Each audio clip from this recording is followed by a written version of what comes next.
Hello, good day, distinguished audience. You are welcome to Digital Think Big Podcast. Wow. We are actually in the month of April. Wow, it's been an amazing, insightful. In fact, it's been that month that I have just been letting the tears out. I've just been thankful. I've just been taking some lessons.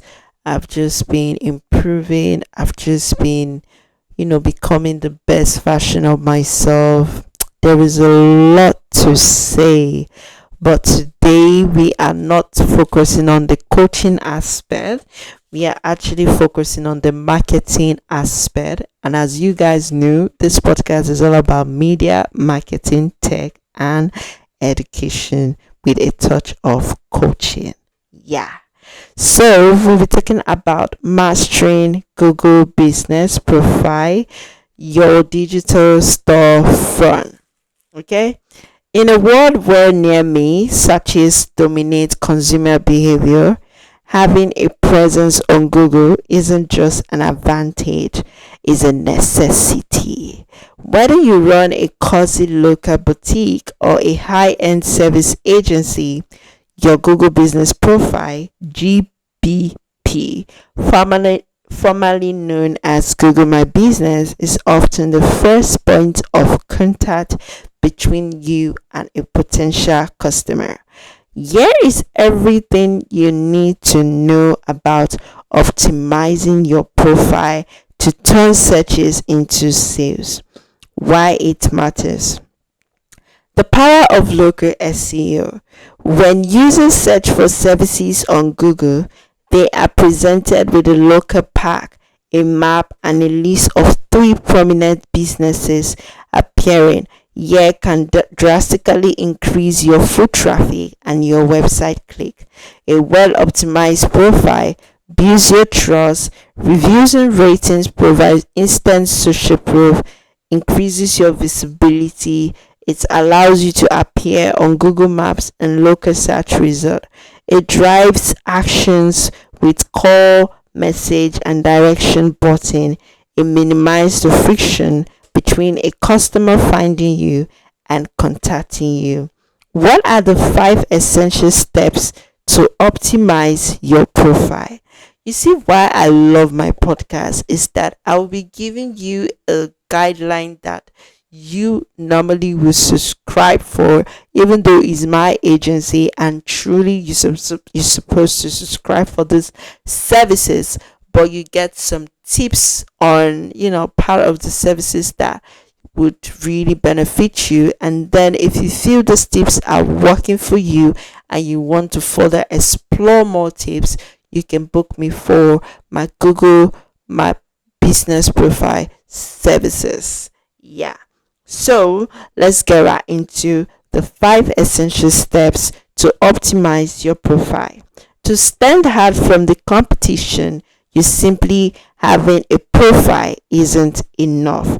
You need to provide Google and your customers with high quality, consistent information.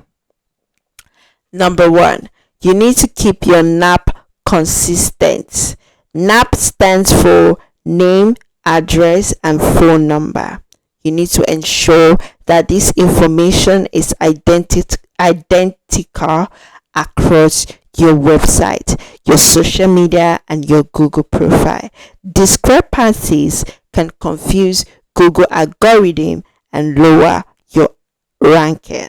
So let me break it down.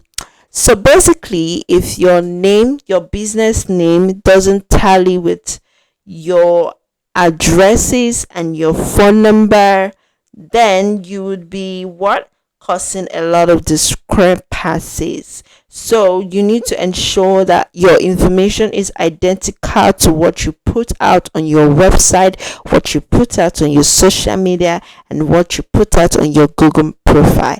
Everything has to align and be synchronized because it shows you are authentic.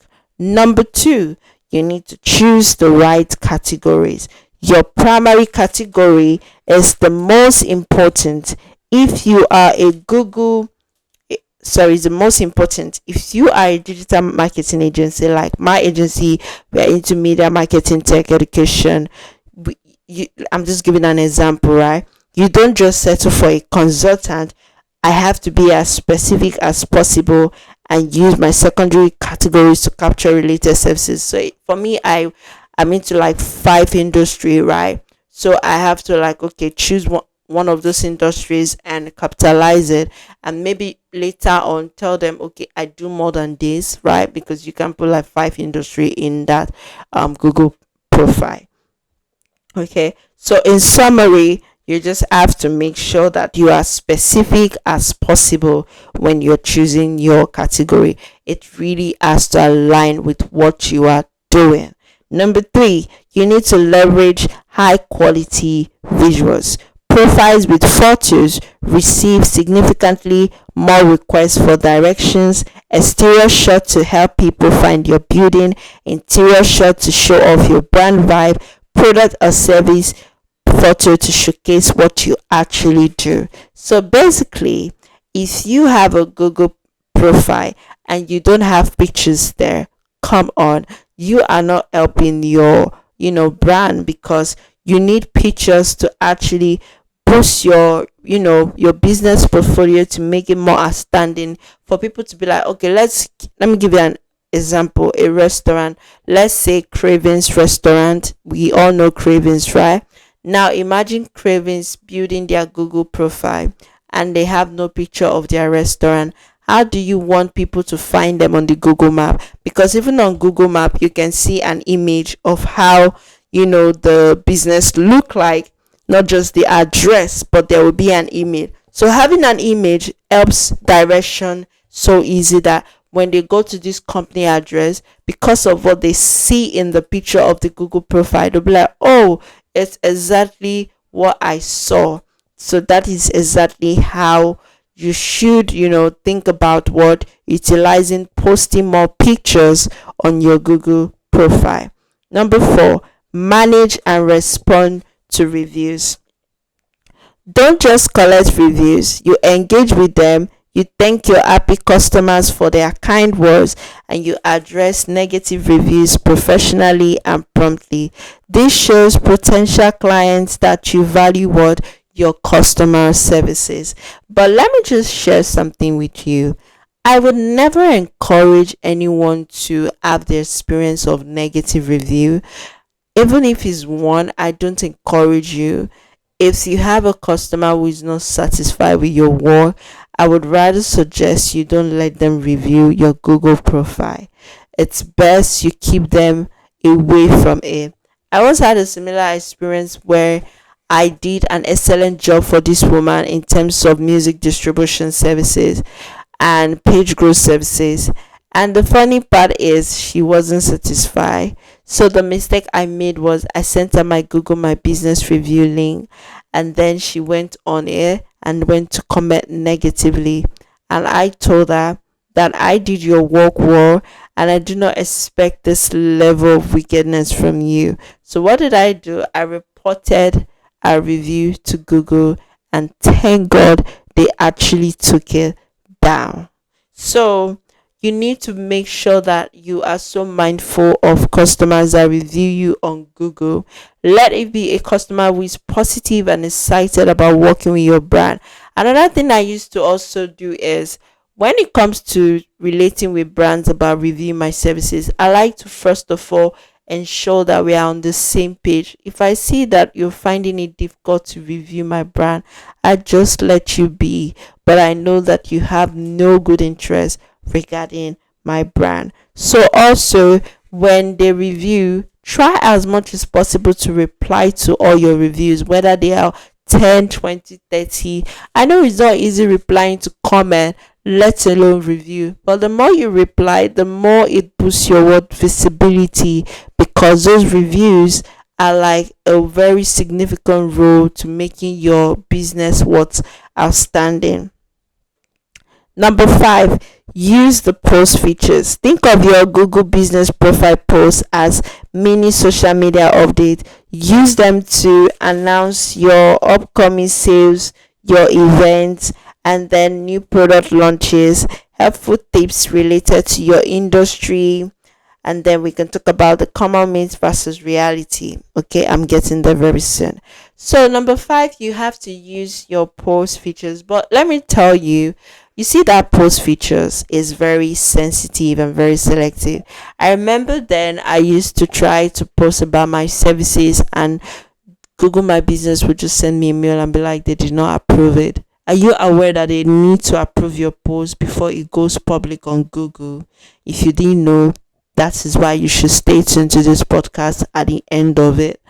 They would actually approve it, and if they don't, it means it's been rejected. So, in summary, if I want to, explain briefly on how to use the post version, is that you should try to post maybe about your birthday, maybe about new month, maybe about seasons, holidays, celebrating your customers. You don't need to add the discount. Just keep it very simple and very welcoming. And then you can also do some prayer posts. Like me, I do happy birthday posts, happy new month posts, holiday posts, and prayers to my customers. You can go check me out. It's still the same name of this podcast at Digital BB. You can go check my posts on Google, and you see that it's exactly what I'm telling you that I'm also saying on this podcast. So yeah, and then I also do posts like air tips, security tips, um things that wisdom, insight, things, motivation as well, things that I know that will inspire a customer to be like, okay, I really like our post. So yeah, you should try to make sure your posts are not just only business, business, business, because they'll take it down. So try not to allow your posts get rejected countless times. It's not a good thing. Make sure that your posts are always approved, and don't make it too business savvy, but make it more what impactful. So that's the word. So now let's talk about the common myth versus reality. The myth and reality. Google Business Profile is only for physical store, service-based business like plumbers or consultants that can hide their address and set a service area. More keywords in my name help. Keyword stuff in your business name can lead to profile suspension. Use your legal business name. Once you set up, it is done. Google favors active profile. Regular updates and new photos keep your ranking high. Okay, so here is the myth. At first, I used to think as well that Google Business Profile was all about you having a physical business. But later on, along the line, because I have been in this business for 10 years, and in that 10 years, 4 years part time, 6 years full time. And it took me to last year, because I was using my app, because I built app, APK version. So that was a place my customers could send me reviews, and I had screenshots of it, and I got mails from it.